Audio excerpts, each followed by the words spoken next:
മുതിർന്ന കോൺഗ്രസ് നേതാവും KPCC അധ്യക്ഷനുമായിരുന്ന തെന്നല ബാലകൃഷ്ണപിള്ള അന്തരിച്ചു. 95 വയസ്സായിരുന്നു. തിരുവനന്തപുരം അനന്തപുരി ആശുപത്രിയിൽ ചികിത്സയിലിരിക്കെയാണ് അന്ത്യം.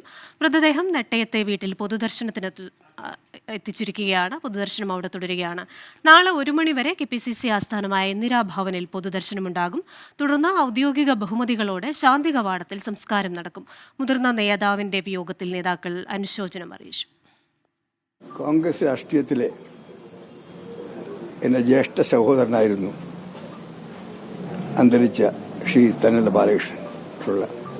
കേരളത്തിലെ കോൺഗ്രസിലെ സർവാദരണീയനായ നേതാവ് ശ്രീ തെന്നല ബാലകൃഷ്ണപിള്ളയായിരുന്നു. അദ്ദേഹത്തിന് കോൺഗ്രസിൽ എതിരാളികളില്ല. ഏറ്റവും ബഹുമാനായ ശ്രീ തെന്നല ബാലകൃഷ്ണപിള്ളയുടെ വേർപാടിൽ ഞാൻ എൻ്റെ അഗാധമായ ദുഃഖം രേഖപ്പെടുത്തുന്നു. സ്നേഹസമ്പന്നനുമായ ഒരു മഹാനായ നേതാവിനായ തെന്നല ബാലകൃഷ്ണപിള്ളയുടെ നിര്യാണം കോൺഗ്രസിന്റെ ഒരു തീരാ നഷ്ടമാണെന്ന് പറയാതിരിക്കാൻ നിർവാഹമില്ല. ഞാൻ നേരിൽ കണ്ട കാലഘട്ടം തൊട്ട് ഇത്രയും സൗമ്യതയുടെ പ്രതീകം എന്ന് പറയാവുന്ന ഇത്രയും ന്യായയുക്തമായ പ്രവർത്തനത്തിന്റെ പശ്ചാത്തലത്തിൽ വളരുകയും ഉയരുകയും ചെയ്ത ഒരു നേതാവിനെ ഞാൻ ആദ്യമായിട്ട് കാണുകയാണ്. അദ്ദേഹത്തിന്റെ ആത്മാവിന് നിത്യശാന്തി നേർന്നുകൊണ്ട് ഞാൻ എന്റെ വാക്കുകൾ ഉപസംഹരിക്കുന്നു. അദ്ദേഹത്തിന്റെ ഓർമ്മകൾക്കും അദ്ദേഹത്തിന്റെ സ്മരണയ്ക്കും മുമ്പിൽ ഞാൻ നമ്രശിരസ്കനാകുന്നു. അധികാരവും അധികാരമില്ലായ്മയും ഒരുപോലെയെന്ന് കണ്ട രാഷ്ട്രീയ ജീവിതത്തിനുടമയാണ് തെന്നല ബാലകൃഷ്ണപിള്ളയെന്ന് മുഖ്യമന്ത്രി പിണറായി വിജയന്റെ അനുശോചനക്കുറിപ്പിൽ പറഞ്ഞു.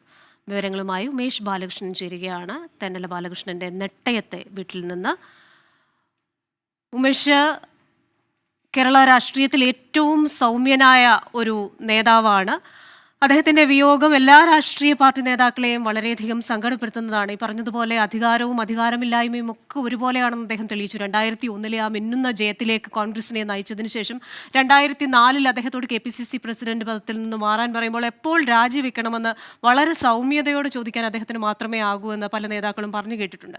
അപ്പോൾ നെട്ടയത്തെ വീട്ടിൽ നിന്നുള്ള വിവരങ്ങൾ, പൊതുദർശനം അവിടെ തുടരുകയാണല്ലോ. പൊതുദർശനം ഇപ്പോഴും നെട്ടയത്തെ അമ്പാടി എന്ന വീട്ടിൽ തുടരുകയാണ്. കഴിഞ്ഞ 25 വർഷമായി അദ്ദേഹം ഈ വീട്ടിലാണ് താമസിക്കുന്നത്. കൊല്ലം സ്വദേശിയാണെങ്കിലും KPCC അധ്യക്ഷനായും MLA ആയും എല്ലാം തിരുവനന്തപുരം കേന്ദ്രീകരിച്ചായിരുന്നു രാഷ്ട്രീയ പ്രവർത്തനം കൂടുതൽ.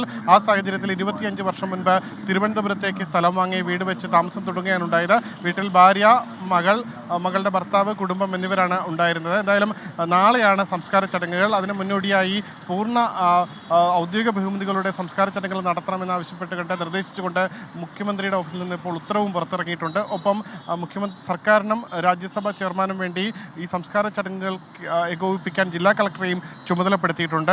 നാളെ രാവിലെ 10 മണി വരെ വീട്ടിൽ പൊതുദർശനം ഉണ്ടാകും. 10 മണിക്ക് ശേഷം KPCCയിലേക്ക് പൊതുദർശനത്തിന് എത്തിക്കും. അതിനുശേഷം ഉച്ചയ്ക്കാണ് സംസ്കാര ചടങ്ങുകൾ ശാന്തി കവാടത്തിൽ നടക്കുക.